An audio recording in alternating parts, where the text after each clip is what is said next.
माता की, भारत माता की, भारत माता की। नमस्ते यूएस।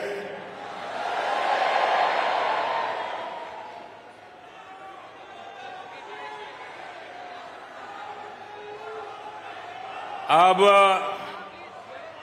अपना नमस्ते भी मल्टीनेशनल हो गया है।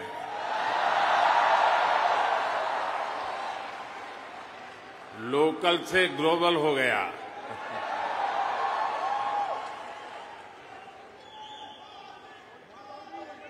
और ये सब आपने किया है।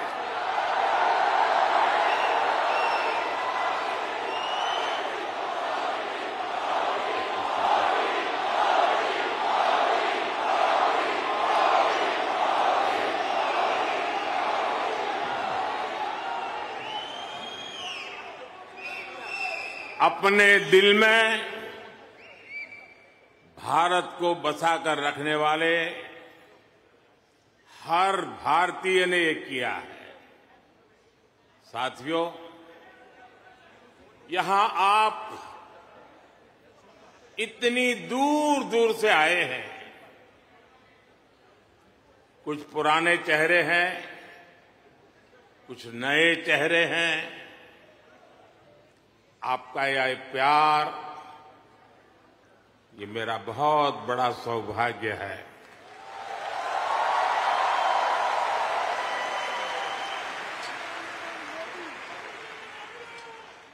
मुझे वो दिन याद आते हैं जब मैं पीएम भी नहीं था, सीएम भी नहीं था, नेता भी नहीं था।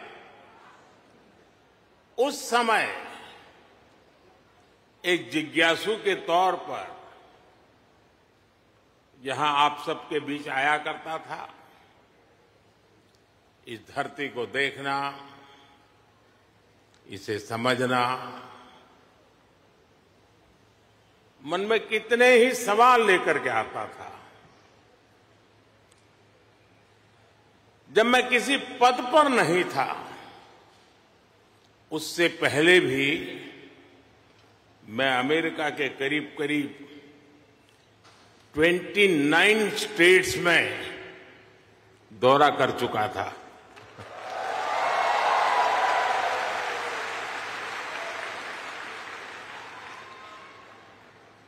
उसके बाद जब मैं सीएम बना तो टेक्नोलॉजी के माध्यम से आपके साथ जुड़ने का सिलसिला जारी रहा।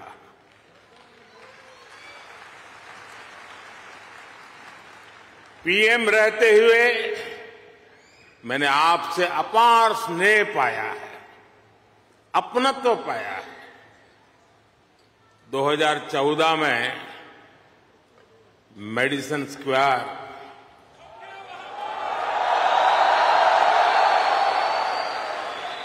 2015 में सैन होसे,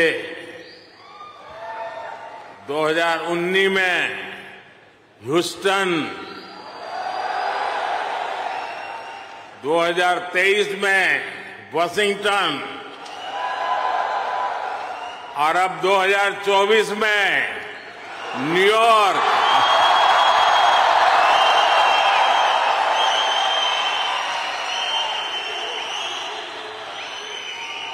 और आप लोग हर बार पिछला रिकॉर्ड तोड़ देते हैं।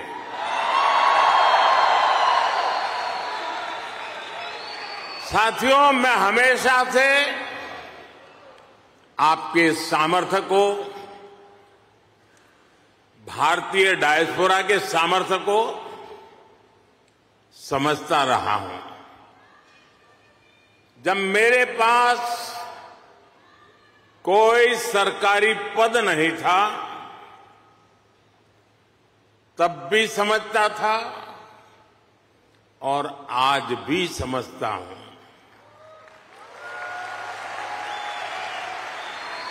आप सब मेरे लिए हमेशा से भारत के सबसे मजबूत ब्रांड एम्बेसडर रहे हैं।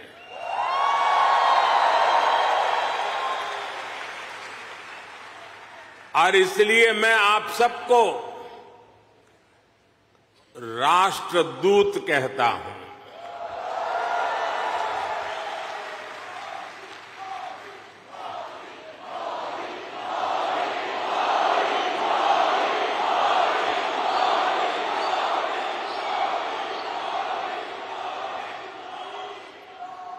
आपने अमेरिका को भारत से और भारत को अमेरिका से कनेक्ट किया है।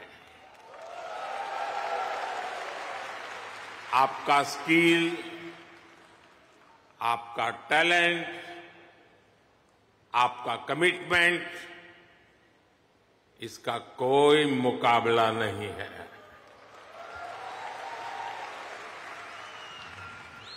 आप 7 समंदर पार भले आए गए हैं, लेकिन कोई समंदर इतना गहरा नहीं जो दिल की गहराइयों में बसे हिंदुस्तान को आपसे दूर कर सके।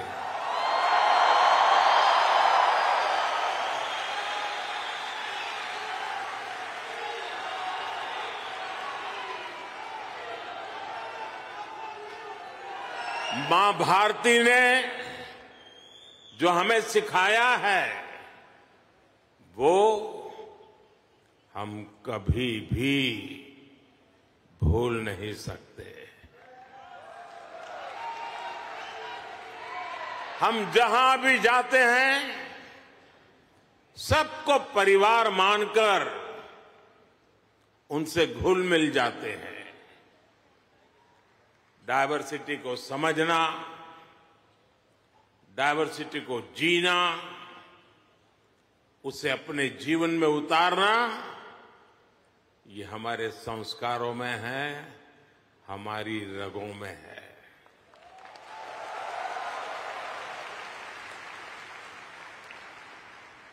हम उस देश के वासी हैं जहां सैकड़ों भाषाएं हैं, सैकड़ों बोलियां हैं, दुनिया के सारे मत है, पंथ है, फिर भी हम एक बनकर, नेक बनकर आगे बढ़ रहे हैं।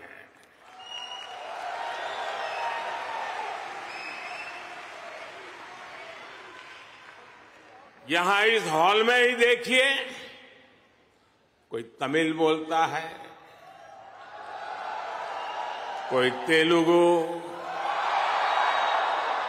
कोई मलयालम, तो कोई कन्नड़ा, कोई पंजाबी, तो कोई मराठी और तो कोई गुजराती।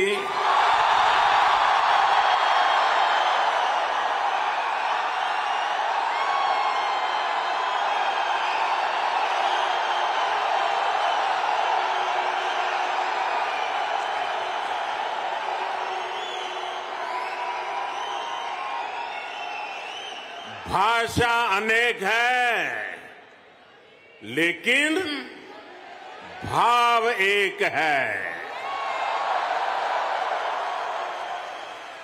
और वो भाव है भारत माता की।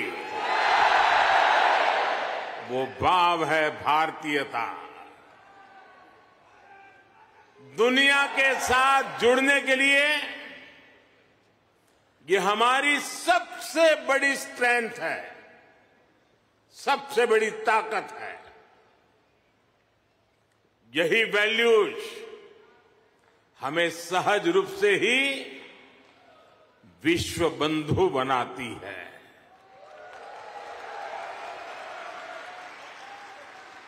हमारे यहां कहा जाता है, तेन तख्तेन भुंजी था, यानी जो त्याग करते हैं वे ही भोग पाते हैं। हम दूसरों का भला करके, त्याग करके सुख पाते हैं और हम किसी भी देश में रहे ये भावना नहीं बदलती है। हम जिस सोसाइटी में रहते हैं वहां ज्यादा से ज्यादा योगदान करते हैं। यहां अमेरिका में आपने डॉक्टर्स के रूप में, रिसर्चर्स के रूप में, टेक प्रोफेशनल्स के रूप में, साइंटिस्ट के रूप में या दूसरे प्रोफेशंस में जो परचम लहराया हुआ है वो इसी का प्रतीक है। अभी कुछ समय पहले ही तो यहां T20 क्रिकेट वर्ल्ड कप हुआ था।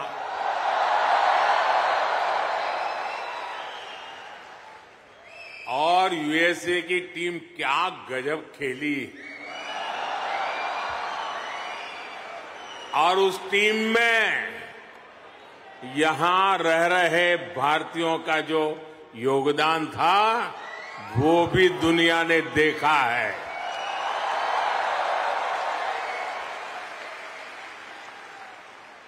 साथियों, दुनिया के लिए AI का मतलब है आर्टिफिशियल इंटेलिजेंस,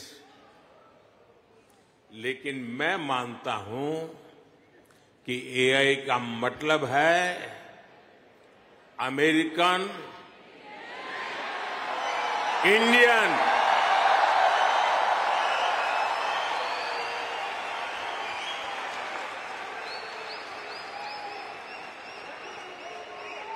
अमेरिका इंडिया, ये स्पिरिट है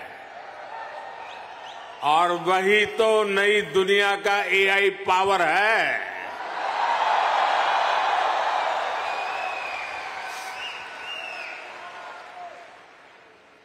यही AI spirit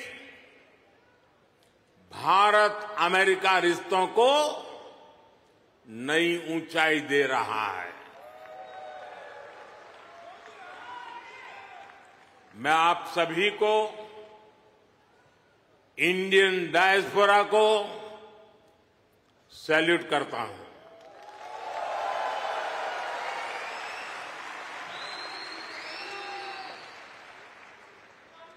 I salute you all.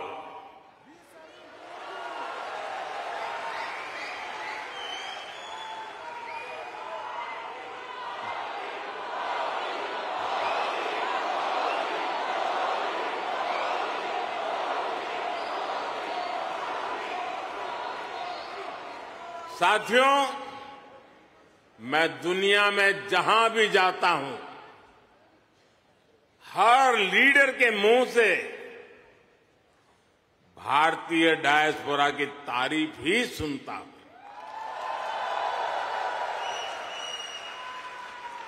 कल ही प्रेसिडेंट बाइडेन मुझे डेलावेयर में अपने घर ले गए थे।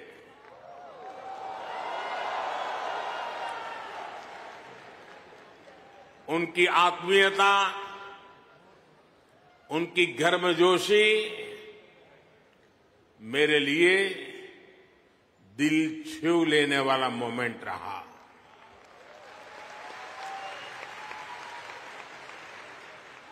ये सम्मान 140 करोड़ भारतीयों का है।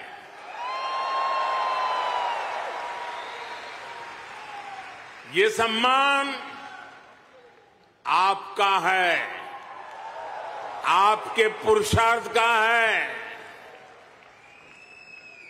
ये सम्मान यहां रहने वाले लाखों भारतीयों का है।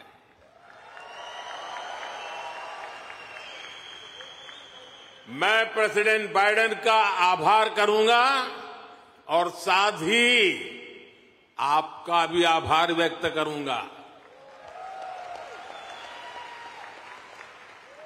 साथियों, 2024 का ये साल पूरी दुनिया के लिए बहुत अहम है। एक तरफ दुनिया के कई देशों के बीच संघर्ष है, तनाव है, तो दूसरी तरफ कई देशों में डेमोक्रेसी का जश्न चल रहा है।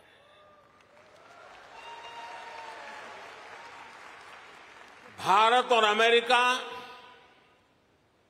डेमोक्रेसी के जश्न में भी एक साथ है। जहां अमेरिका में चुनाव होने वाले हैं और भारत में चुनाव हो चुके हैं,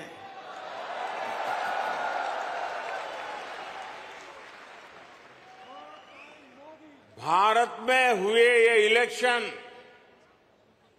ह्यूमन हिस्ट्री के अब तक के सबसे बड़े चुनाव थे।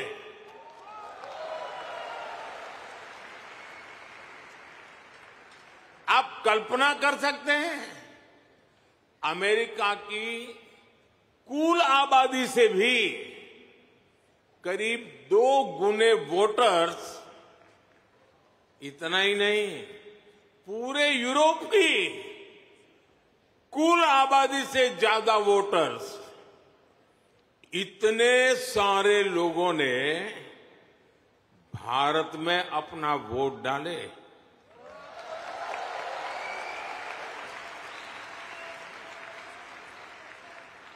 जब हम भारत की डेमोक्रेसी का उसका स्केल देखते हैं तो और भी गर्व होता है।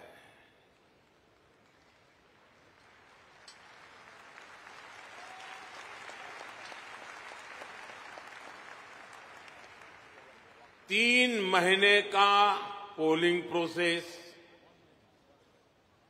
15 मिलियन यानी 1.5 करोड़ लोगों का पोलिंग स्टाफ,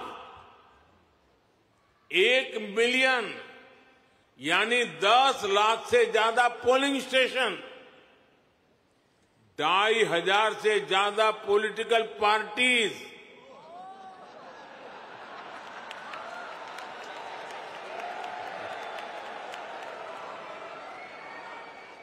आठ 8,000 से ज्यादा कैंडिडेट्स, अलग अलग भाषाओं के हजारों न्यूज़पेपर्स, सैकड़ों रेडियो स्टेशन, सैकड़ों टीवी न्यूज चैनल, करोड़ों सोशल मीडिया अकाउंट्स, लाखों सोशल मीडिया चैनल्स, ये सब भारत की डेमोक्रेसी को वाइब्रेंट बनाते हैं।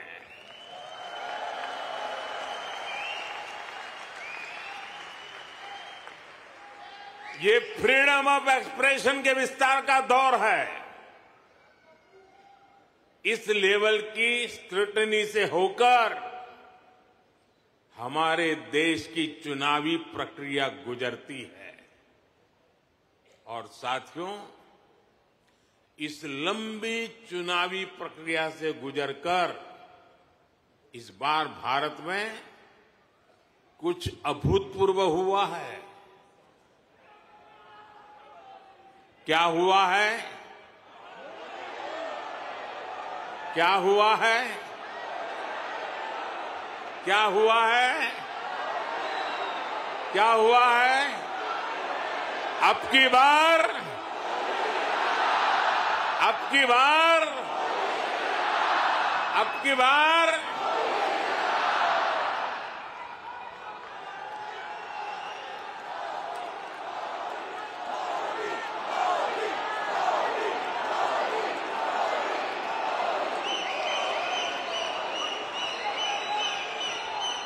साथियों, तीसरी बार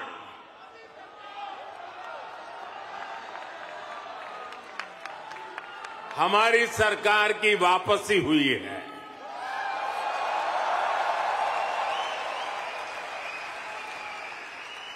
और ऐसा पिछले 60 सालों में भारत में नहीं हुआ था।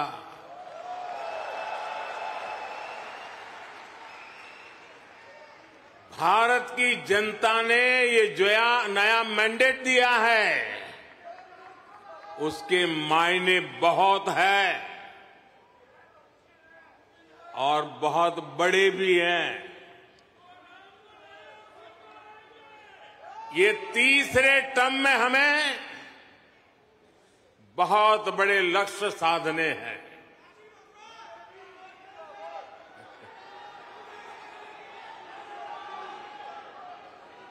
हमें 3 गुना ताकत और 3 गुना गति के साथ आगे बढ़ना है।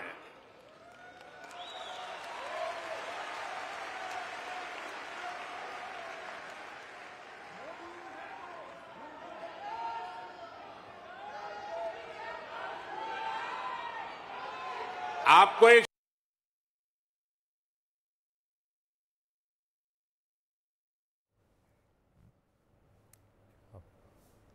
प्रधानमंत्री मोदी का इस वक्त यहाँ संबोधन चल रहा है। भारतीय समुदाय में काफी ज्यादा उत्साह देखने को मिल रहा है।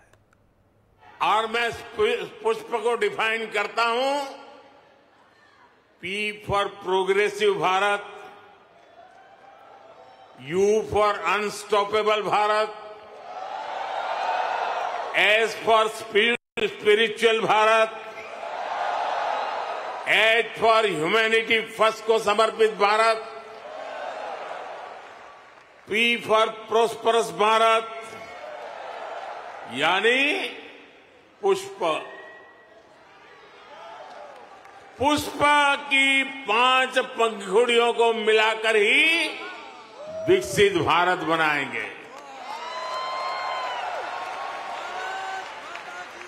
साथियों,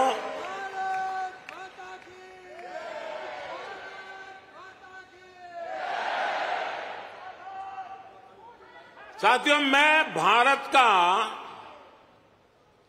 पहला प्रधानमंत्री हूं जिसका जन्म आजादी के बाद हुआ।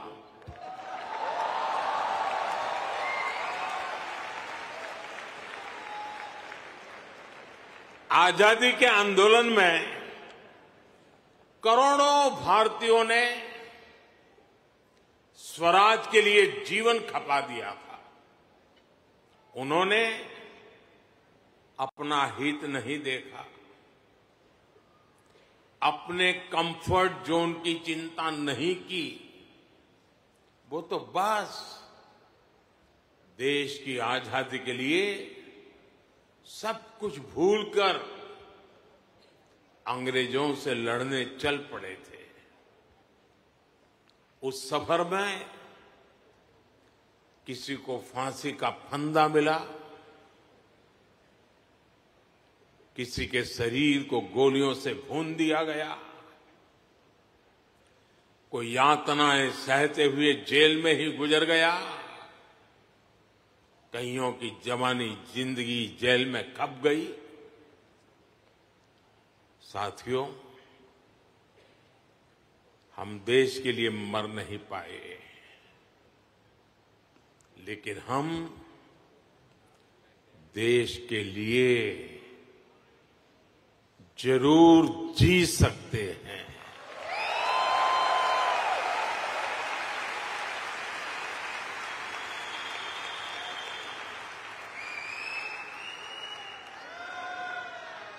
मरना हमारे नसीब नहीं था, जीना हमारे नसीब है।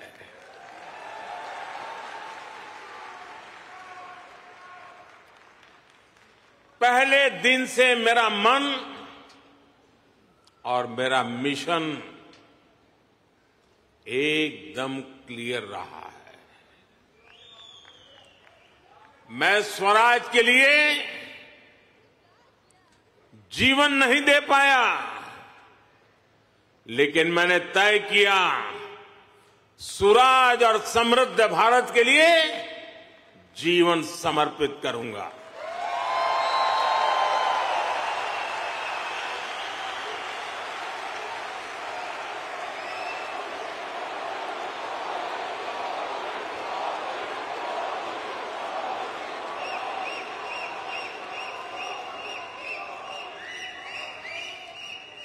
मेरे जीवन का एक बहुत बड़ा हिस्सा ऐसा रहा जिसमें मैं सालों साल तक पूरे देश में घूमता रहा, भटकता रहा। जहां खाना मिला वहां खा लिया, जहां सोने को मिला वहां सो लिया। समंदर के किनारे से लेकर पहाड़ों तक, रेगिस्तान से लेकर बर्फीली चोटियों तक मैं हर क्षेत्र के लोगों से मिला, उनको जाना, समझा। मैंने अपने देश के जीवन, अपने देश की संस्कृति, अपने देश की चुनौतियों का फर्स्ट हैंड एक्सपीरियंस लिया।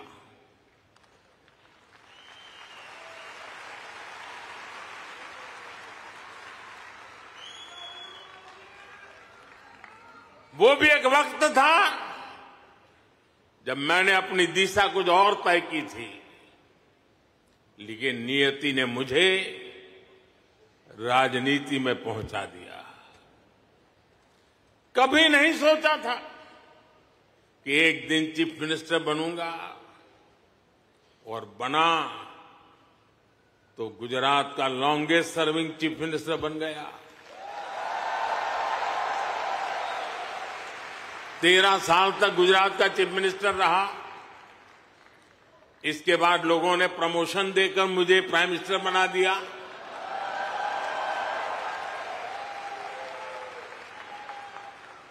लेकिन दशकों तक देश के कोने में जाकर मैंने जो सीखा है, उसी ने चाहे राज्य हो या केंद्र, मेरे सेवा के मॉडल को, मेरे गवर्नेंस के मॉडल को इतना सफल बनाया है। पिछले 10 साल में इस गवर्नेंस मॉडल की सफलता आपने देखी है, पूरी दुनिया ने देखी है, और अब देश के लोगों ने बहुत बड़े भरोसे के साथ मुझे ये तीसरा टर्म सौंपा है।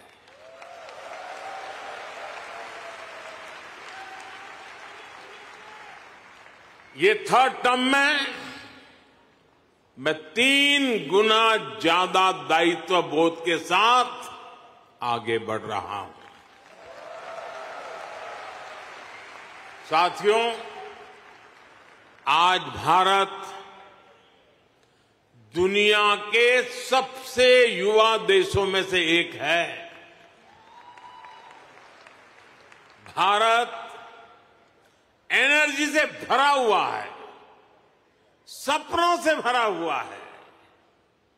रोज नए कीर्तिमान, हर रोज नई खबर। आज ही एक और बहुत अच्छी खबर मिली है। चेस ओलंपियाड में मेंस और वुमेन्स दोनों में भारत को गोल्ड मिला है।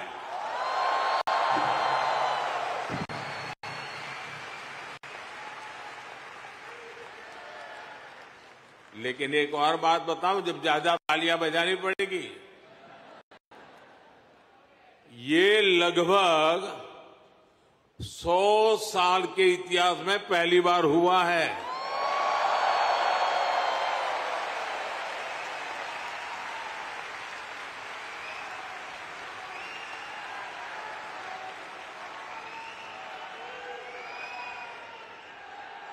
पूरे देश को हर हिंदुस्तानी को हमारे चेस प्लेयर्स पर बहुत गर्व है। एक और एआई है जो भारत को ड्राइव कर रही है, और वो कौन सा और है? वो है A for aspirational, I for India, aspirational India. ये नया फोर्स है, नई ऊर्जा है।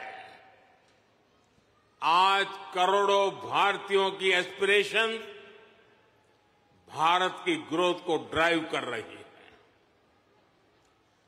हर एस्पिरेशन नए अचीवमेंट को जन्म देती है, और हर अचीवमेंट नए एस्पिरेशन के लिए खाद पानी बन रही है। एक दशक में भारत 10वें नंबर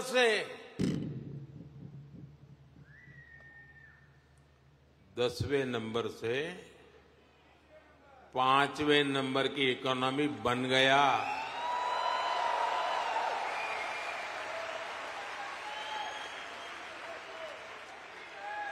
अब हर भारतीय चाहता है कि भारत जल्दी से 3rd लार्जेस्ट इकोनॉमी बने।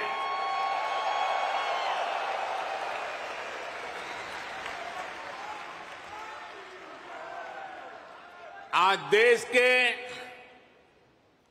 एक बहुत बड़े वर्ग की बेसिक नीड्स पूरी हो रही है।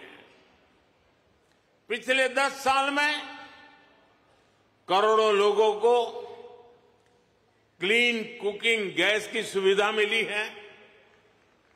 उनके घर तक पाइप से साफ पानी पहुंचने लगा है। उनके घर में बिजली कनेक्शन पहुंचा है।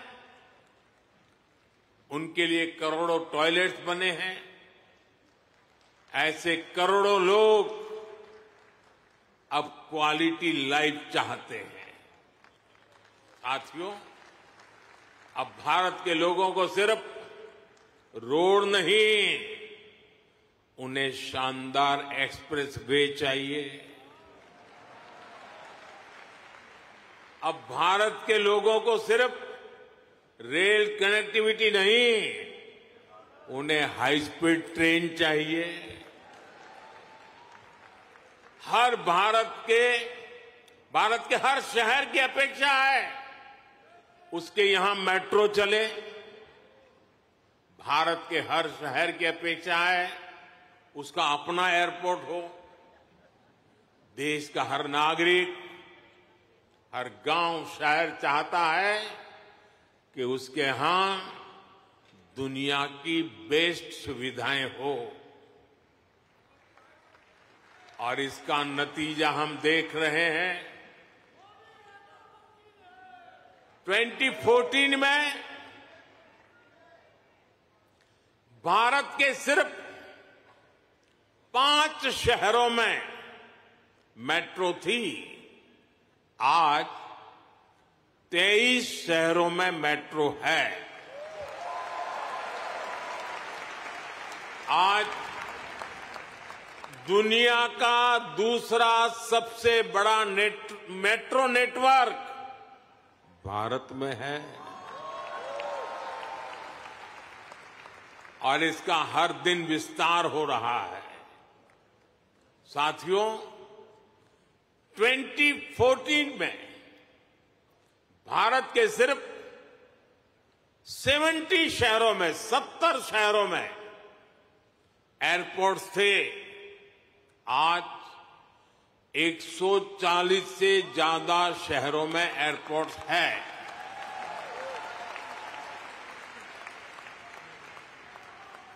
2014 में 100 से भी कम ग्राम पंचायतों में ब्रॉडबैंड कनेक्टिविटी थी।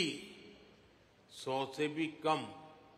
आज 2 लाख से भी ज्यादा पंचायतों में ब्रॉडबैंड कनेक्टिविटी है।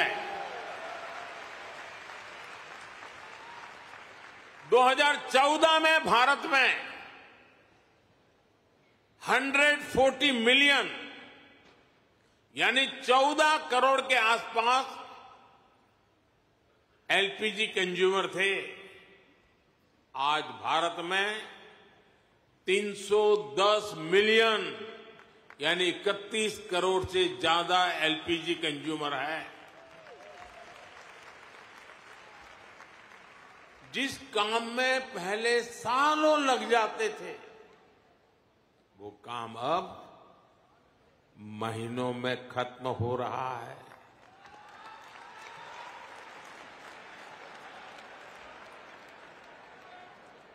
आज भारत के लोगों में एक आत्मविश्वास है,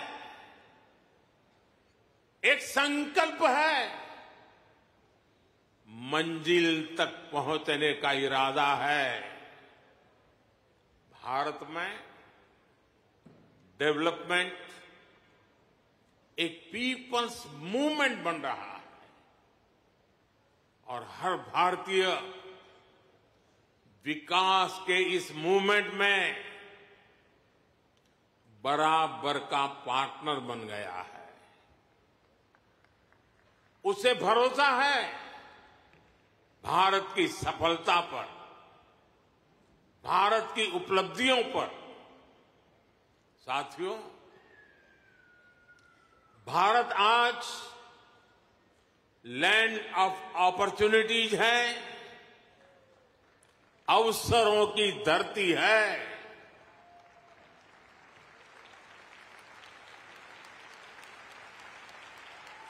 अब भारत अवसरों का इंतजार नहीं करता, अब भारत अवसरों का निर्माण करता है।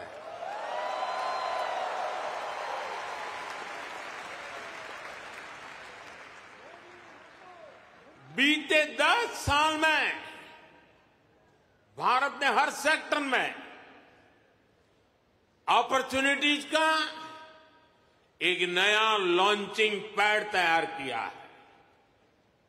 आप देखिए, सिर्फ 1 दशक में ही,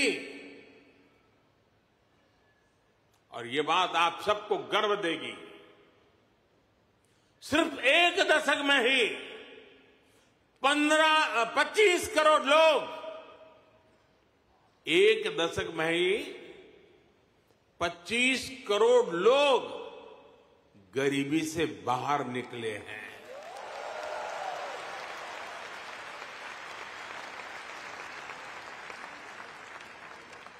ये कैसे हुआ?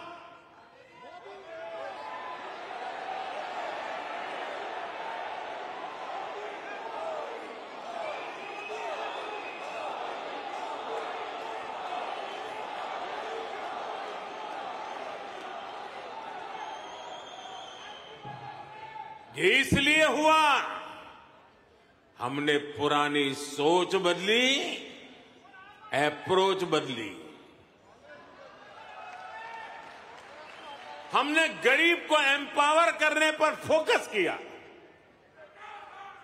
50 करोड़ यानी 500 मिलियन से ज्यादा लोगों को बैंकिंग सिस्टम से जोड़ा। 55 करोड़ यानी 550 मिलियन से ज्यादा लोगों को 5 लाख रुपए तक का फ्री मेडिकल ट्रीटमेंट देना। 4 करोड़ यानी 40 मिलियन से ज्यादा फैमिलीज को पक्के घर देना। कोलेटरल फ्री लोन्स का सिस्टम बनाकर करोड़ों लोगों को ईज ऑफ क्रेडिट से जोड़ना। ऐसे अनेकों काम हुए, तब इतने लोगों ने खुद ने गरीबी को हराया।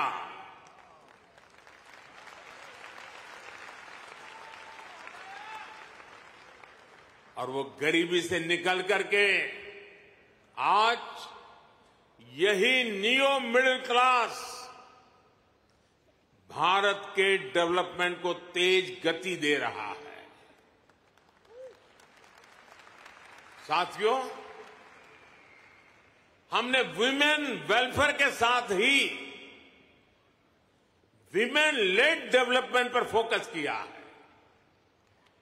सरकार ने जो करोड़ों घर बनवाए, उनकी रजिस्ट्री महिलाओं के नाम हुई है। जो करोड़ों बैंक खाते खुले, उसमें आधे से ज्यादा खाते महिलाओं के खाते खुले। 10 साल में भारत की 10 करोड़ महिलाएं माइक्रो एंटरप्रेन्योरशिप स्कीम से जुड़ी है। मैं आपको एक और एग्जाम्पल देता हूं। हम भारत में एग्रीकल्चर को टेक्नोलॉजी के साथ जोड़ने में अनेक प्रयास कर रहे हैं। उसमें आज खेती में, किसानी में भरपूर मात्रा में ड्रोन का उपयोग आज भारत में नजर आता है। शायद ड्रोन आपके लिए नई बात नहीं है, लेकिन नई बात यह है, इसकी जिम्मेदारी कौन संभालता है पता है? ये रूरल विमेन के पास है।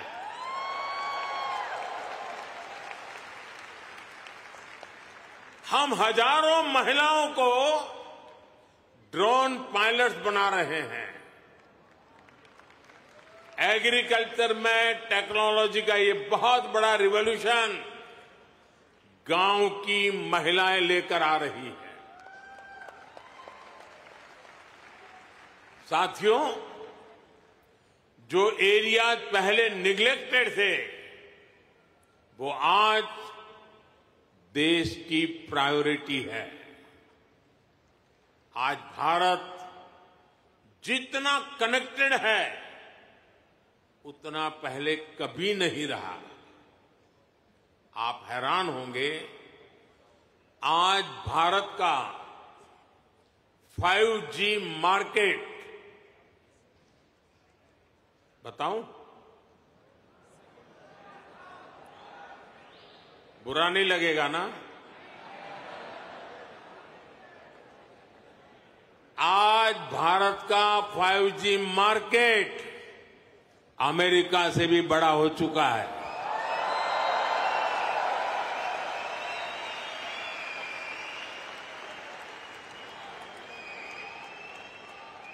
और ये 2 साल के भीतर भीतर हुआ है। अब तो Bharat made in India 6G पर काम कर रहा है। ये कैसे हुआ?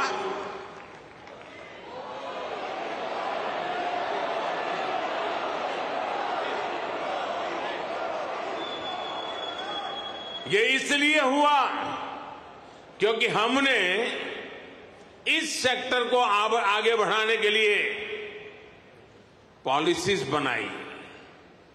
हमने मेड इन इंडिया टेक्नोलॉजी पर काम किया।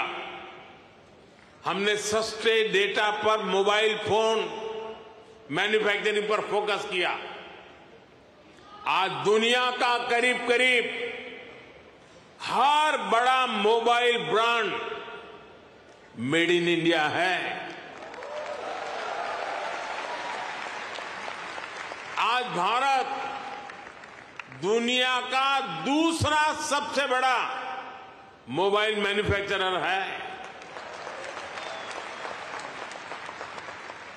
एक जमाना था मेरे आने से पहले, जब हम मोबाइल इंपोर्टर थे।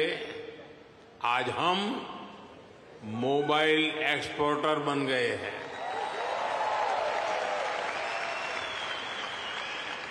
साथियों, अब भारत पीछे नहीं चलता। अब भारत नई व्यवस्थाएं बनाता है। अब भारत नेतृत्व करता है।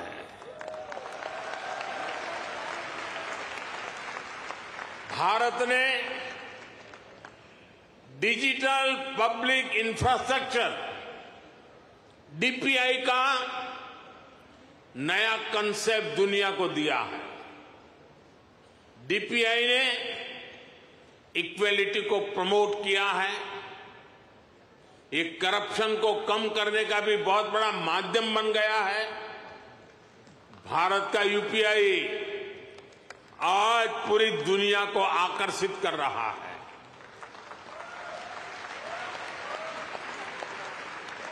आपकी जेब में वॉलेट है, लेकिन भारत में लोगों की जेब के साथ ही फोन में वॉलेट है, ई वॉलेट है। अनेक भारतीय अब अपने डॉक्यूमेंट्स फिजिकल फोल्डर्स में नहीं रखते, उनके पास डिजी लॉकर है। वो एयरपोर्ट में जाते हैं तो डिजी यात्रा से सीमलेस ट्रैवल करते हैं। ये digital public infrastructure jobs, innovation और इससे जुड़ी हर टेक्नोलॉजी का लॉन्चिंग पैड बन गया है। साथियों, भारत अब रुकने वाला नहीं है।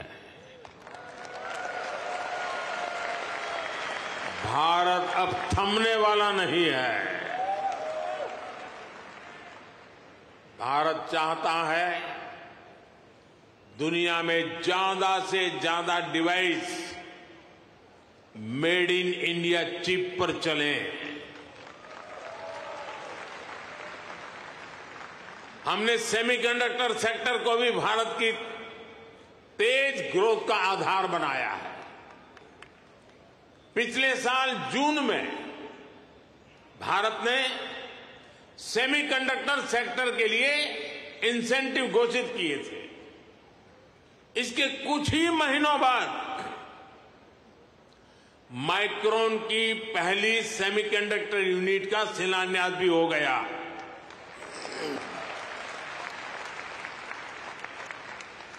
अब तक भारत में ऐसी 5 यूनिट्स स्वीकृत हो चुकी हैं।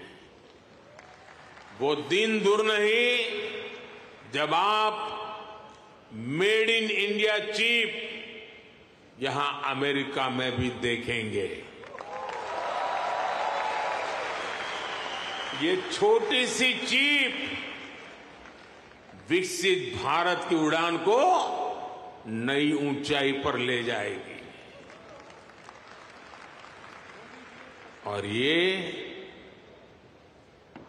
मोदी की गारंटी है।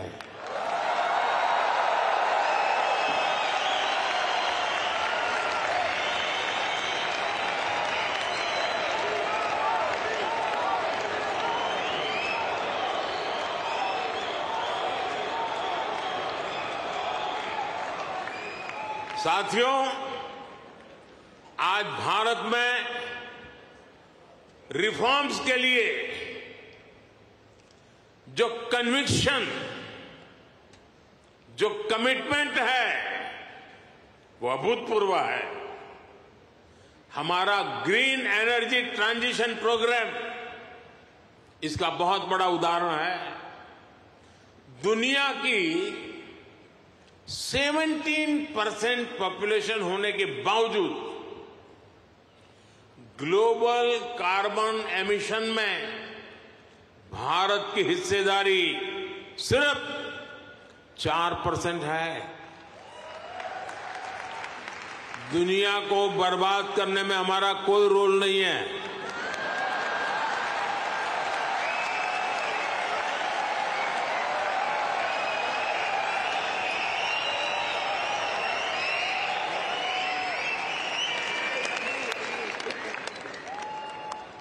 पूरी दुनिया की तुलना में एक तरह से यानी कह सकते हैं ना के बराबर है। हम भी सिर्फ कार्बन फ्यूल जलाकर अपनी ग्रोथ को सपोर्ट कर सकते थे, लेकिन हमने ग्रीन ट्रांजिशन का रास्ता चुना। प्रकृति प्रेम के हमारे संस्कारों ने हमें गाइड किया, इसलिए हम solar, wind, hydro, green hydrogen और न्यूक्लियर एनर्जी पर इन्वेस्टमेंट कर रहे हैं। आप देखिए, भारत G20 का ऐसा देश है जिसने पेरिस क्लाइमेट गोल्स को सबसे पहले पूरा कर दिया।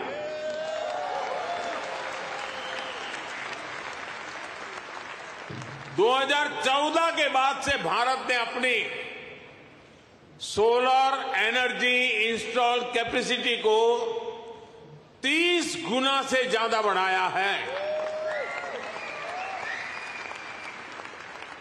हम देश के हर घर को सोलर पावर होम बनाने में जुटे हैं।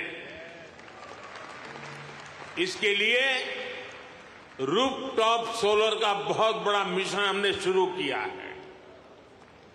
आज हमारे रेलवे स्टेशन और एयरपोर्ट सोलराइज हो रहे हैं। भारत घरों से लेकर सड़कों तक एनर्जी एफिशिएंट लाइटिंग के रास्ते पर चल पड़ा है। इन सारे प्रयासों से भारत में बहुत बड़ी संख्या में ग्रीन जॉब पैदा हो रहे हैं। साथियों, 21वीं सदी का भारत एजुकेशन, स्किल, रिसर्च और इनोवेशन के दम पर आगे बढ़ रहा है।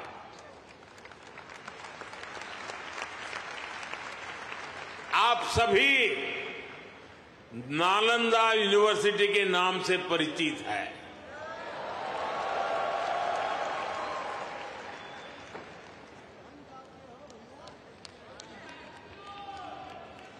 कुछ समय पहले ही भारत की प्राचीन नालंदा यूनिवर्सिटी नए अवतार में सामने आई है।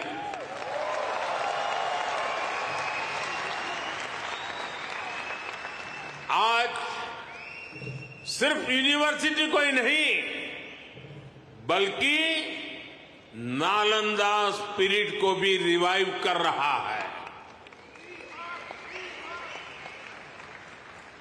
पूरी दुनिया के स्टूडेंट्स भारत आकर पढ़े, हम इस तरह का आधुनिक इकोनॉमिक सिस्टम बना रहे हैं। बीते 10 साल में भारत में, ये भी जरा आप लोगों को याद रखने जैसी बात बताता हूं मैं, बीते 10 साल में भारत में हर सप्ताह एक यूनिवर्सिटी बनी है।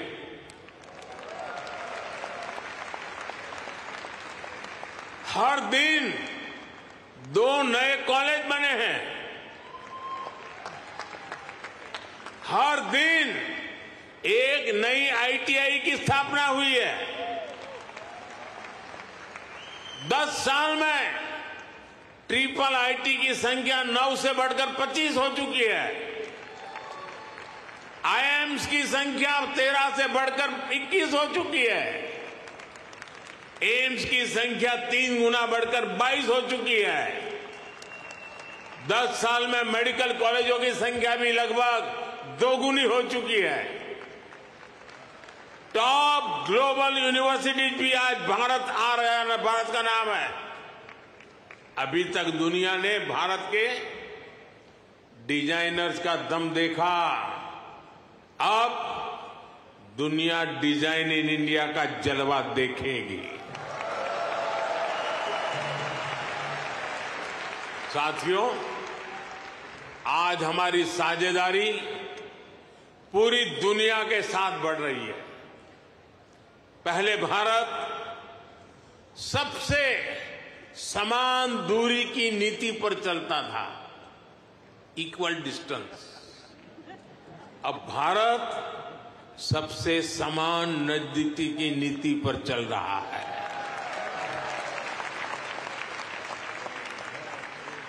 हम ग्लोबल साउथ की भी बुलंद आवाज बन रहे हैं।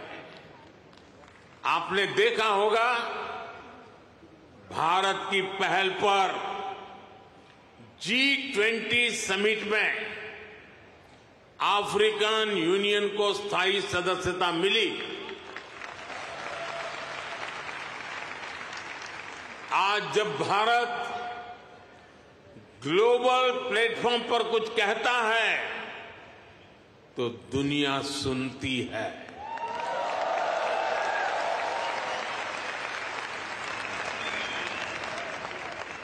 कुछ समय पहले जब मैंने कहा कि this is not the era of war, तो उसकी गंभीरता सबने समझी। साथियों, आज दुनिया में कहीं भी संकट आए, भारत फर्स्ट रिस्पॉन्डर के रूप में सामने आता है। कोरोना के समय में हमने 150 से ज्यादा देशों को वैक्सीन और दवाइयां भेजी। कहीं भूकंप आए, कहीं साइक्लोन आए, कहीं गृह युद्ध हो, हम मदद के लिए सबसे पहले पहुंचते हैं। यही हमारे पुरखों की सीख है, यही हमारे संस्कार है। साथियों, आज का भारत दुनिया में एक नए कैटलिस्ट एजेंट की तरह उभर रहा है और इसका प्रभाव हर सेक्टर में दिखेगा। ग्लोबल ग्रोथ के प्रोसेस को तेज करने के लिए भारत का रोल अहम होगा। ग्लोबल पीस के प्रोसेस को तेज करने के लिए भारत का रोल अहम होगा। ग्लोबल क्लाइमेट एक्शन को स्पीड अप करने में भारत का रोल अहम होगा। ग्लोबल स्किल गैप को दूर करने में भारत का रोल अहम होगा। ग्लोबल इनोवेशंस को नई दिशा देने में भारत का रोल अहम होगा।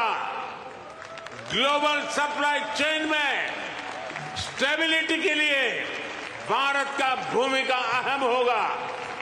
साथियों, भारत के लिए शक्ति और सामर्थ्य का अर्थ है,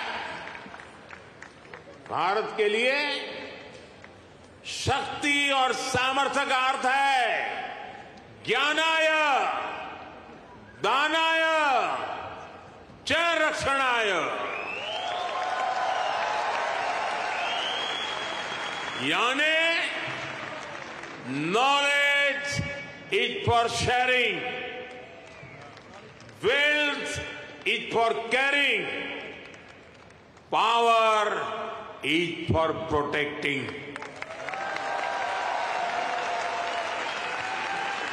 इसलिए भारत की प्राथमिकता दुनिया में अपना दबाव बढ़ाने की नहीं, अपना प्रभाव बढ़ाने की है।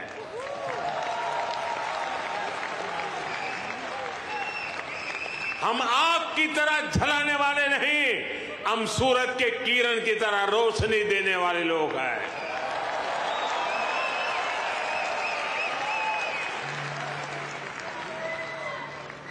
हम विश्व पर अपना दबदबा नहीं चाहते, हम विश्व की समृद्धि में अपना सहयोग बढ़ाना चाहते हैं।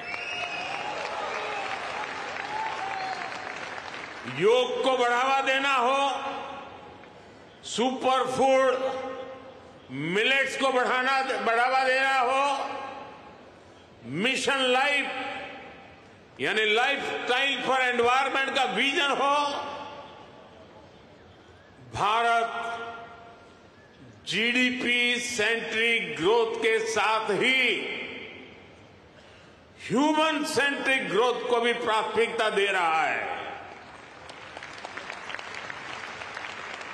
मेरा आपसे भी आग्रह है, यहां मिशन लाइफ को ज्यादा से ज्यादा प्रमोट करिए। हम अपनी लाइफस्टाइल में थोड़े से बदलाव करके भी पर्यावरण की बहुत मदद कर सकते हैं। शायद आपने सुना होगा और हो सकता है आप में से कुछ लोगों ने इनिशिएटिव लिया भी हो। आजकल भारत में एक पेड़ मां के नाम, अपनी मां को याद करते हुए एक पेड़ लगाना। मां जिंदा है तो साथ ले जाना, मां नहीं है तो तस्वीर ले जाना। एक पेड़ मां के नाम लगाने का अभियान आज देश के हर कोने कोने में चल रहा है और मैं चाहूंगा आप सभी यहां भी ऐसा अभियान चलाएं।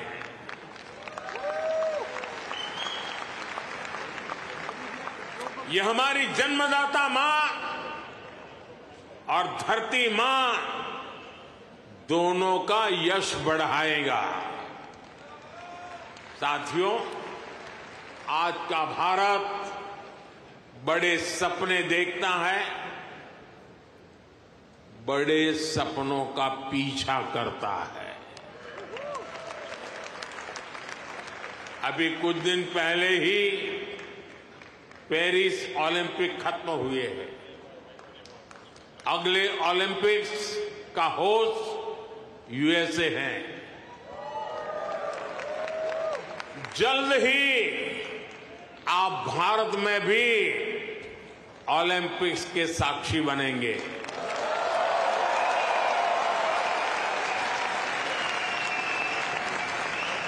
हम 2036 के ओलंपिक्स की मेजबानी के लिए हर संभव प्रयास कर रहे हैं। स्पोर्ट्स हो, बिजनेस हो या फिर एनवायरमेंट, एंटरटेनमेंट, आज भारत बहुत बड़े आकर्षण का केंद्र है। आज आईपीएल जैसी भारत की लीग्स दुनिया की टॉप लीग्स में से एक है। भारत की फिल्में ग्लोबली धूम मचा रही हैं। भारत आज ग्लोबल टूरिज्म में भी परचम लहरा रहा है। दुनिया के अलग अलग देशों में भारत के त्योहार मनाने की होड़ है। मैं देख रहा हूं इन दिनों हर शहर में लोग नवरात्रि का गरबा सीख रहे हैं।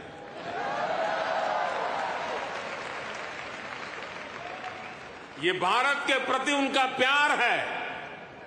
साथियों, आज हर देश भारत को ज्यादा से ज्यादा समझना चाहता है, जानना चाहता है।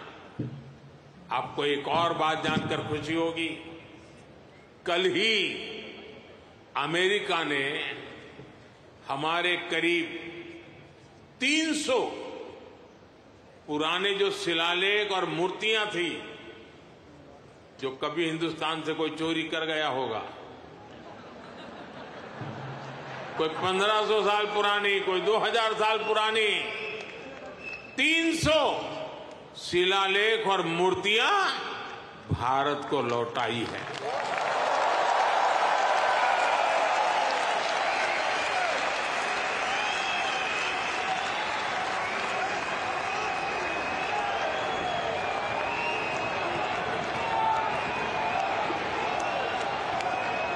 अभी तक अमेरिका ऐसी लगभग 500 धरोहरें भारत को लौटा चुका है।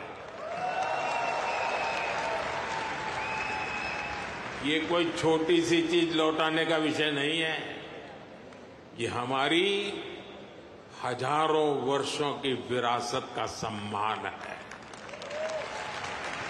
ये भारत का सम्मान है और ये आपका भी सम्मान है। मैं अमेरिका की सरकार का इसके लिए बहुत आभारी हूं।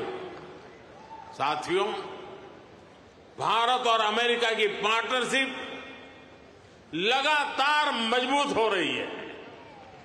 हमारी पार्टनरशिप ग्लोबल गुड के लिए है। हम हर क्षेत्र में सहयोग बढ़ा रहे हैं और इसमें आपकी सहूलियत का भी ध्यान है। मैंने पिछले साल ये घोषणा की थी कि सिएटल में हमारी सरकार का नया कॉन्सुलेट खोलेगी। अब ये कॉन्सुलेट शुरू हो चुका है। मैंने 2 और कॉन्सुलेट खोलने के लिए आपके सुझाव मांगे थे। मुझे आपको ये बताते हुए खुशी है कि आपके सुझावों के बाद भारत ने बोस्टन और लॉस एंजलिस में 2 नए कॉन्सुलेट खोलने का निर्णय लिया है।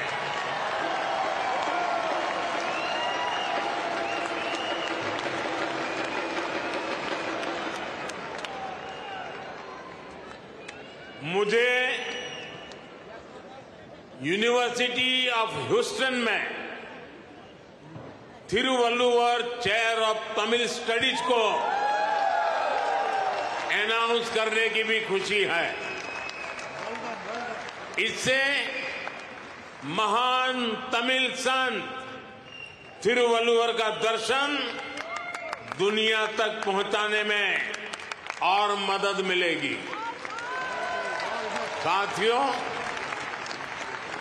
आपका ये आयोजन वाकई शानदार रहा है। यहां जो कल्चरल प्रोग्राम हुआ वो अद्भुत था। मुझे ये भी बताया गया है कि इस इवेंट के लिए हजारों लोग और भी आना चाहते थे, लेकिन वेन्यू छोटा पड़ गया। जिन साथियों से मैं यहां मिल नहीं पाया, उनसे मैं क्षमा चाहता हूं। उन सभी से अगली बार मुलाकात होगी, किसी और दिन, किसी और वेन्यू पर। लेकिन मैं जानता हूं उत्साह ऐसा ही होगा, जोश ऐसा ही होगा। आप ऐसे ही स्वस्थ रहें, समृद्ध रहें। भारत अमेरिका दोस्ती को ऐसे ही मजबूत करते रहें। इसी कामना के साथ आप सभी का बहुत बहुत धन्यवाद।